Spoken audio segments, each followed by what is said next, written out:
Hey guys, Zelonius here. Welcome to another video on the channel. In this video today, we are going to be looking at a formation that has been pretty meta for the last 5-6 years on FIFA. And it's not one that's had a lot of love this FIFA, but I think with the current OP meta formations, I think this one could be a very good counter to it. It's a very simple and easy one to use. It is the 4-4-2.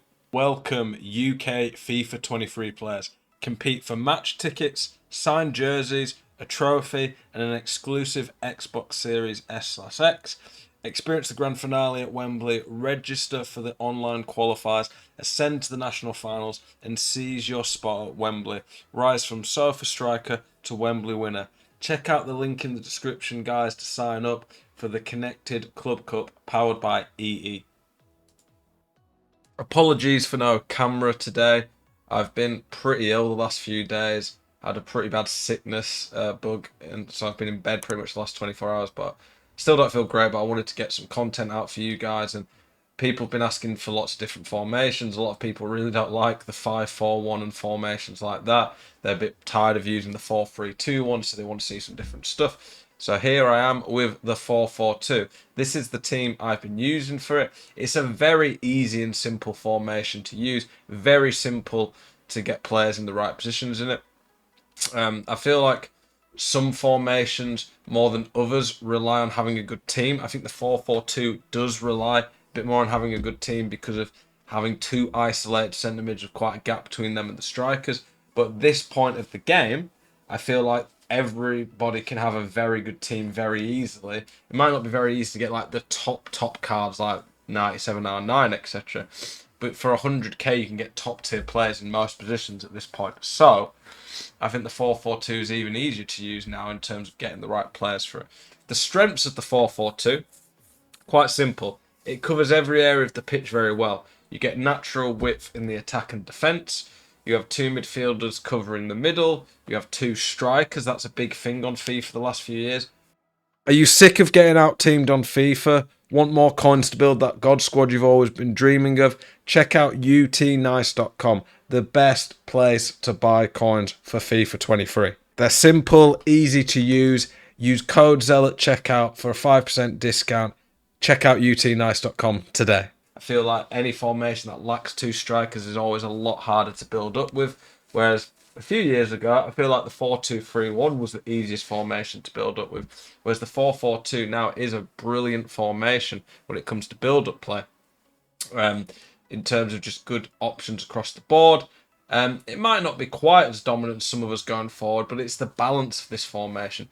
The balance of this formation is really crazy, and it doesn't really have a big weakness. The only thing I would say is a weakness at all in this formation, if there is one, would be the lack of link up between the midfield and attack. But now we've got more elite midfielders in there that can easily slot. You can easily slot into a team. They can help bridge that gap.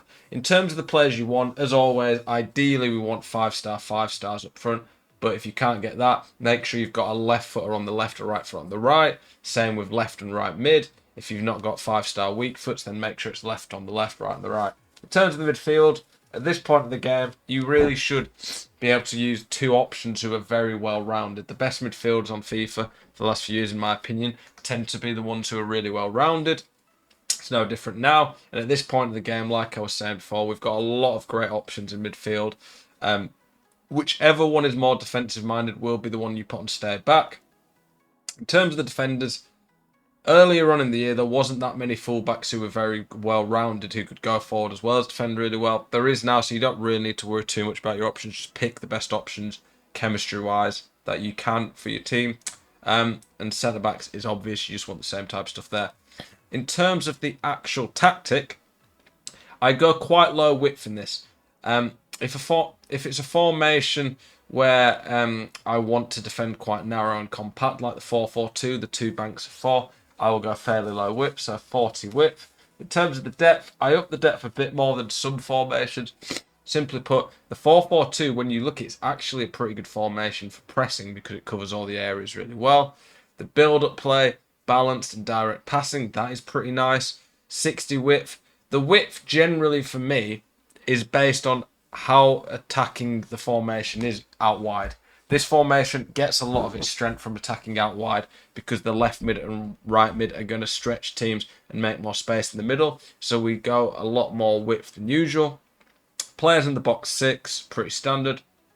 In terms of the instructions, stay central, stay forward on both the strikers. I've toyed this year with getting behind, and it works well at times, but for the times it works well, I don't think that makes up for the times it doesn't work, where they just make stupid runs. Come back on defense, stay wide, getting behind on the wingers. Stay back on the more defensive-minded midfield. So in this team, I'd say it's Kimmich, cover centre on both of them as well. In terms of the actual wingers, though, the reason we put stay wide is so they make more space in the middle. It draws defenders out to them, and then come back on defense also allows you to be very solid defensively, but getting behind means they are stretching teams out wide with their runs. It's pretty important to me, though. That's probably the most important instructions in the team. The fullbacks, you don't need them to get forward. You've already got the width from the wingers, so stay back on them. Obviously, stay back on the centre backs. In terms of the more aggressive tactics, so like I say, most of my tactics, I do have a more aggressive version. It's lowered the width I've upped the width slightly in this, sorry, because I want to be pressing a little bit more. You could even up it to 50-55 maybe. The depth's upped a lot, obviously. When you're playing a more aggressive press, you want to up the depth to make the press more effective. The build-up play is balanced, direct passing for the chance creation still. We've lowered the width slightly because we want it to be a little bit more direct through the middle as well. Players in box is upped. In terms of the instructions, the only ones I've changed on this is basic defence support rather than come back on defence.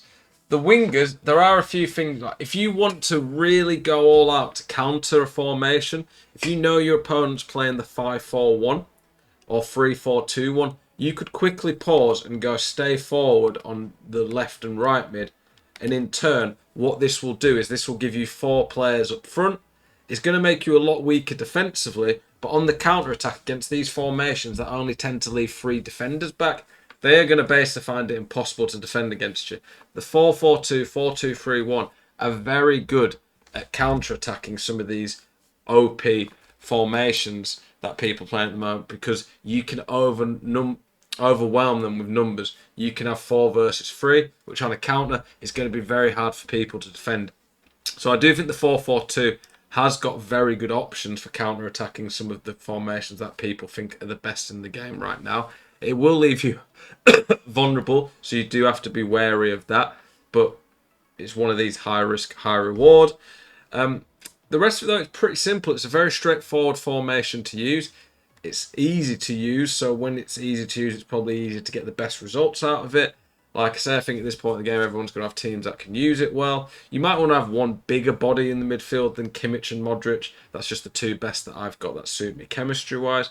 But yeah, hope this formation helps you out. Hope you guys can get the results you want with it. I appreciate you guys. As always, thank you for watching my content. Have a great day. Keep it spicy. See you guys in the next one. Peace.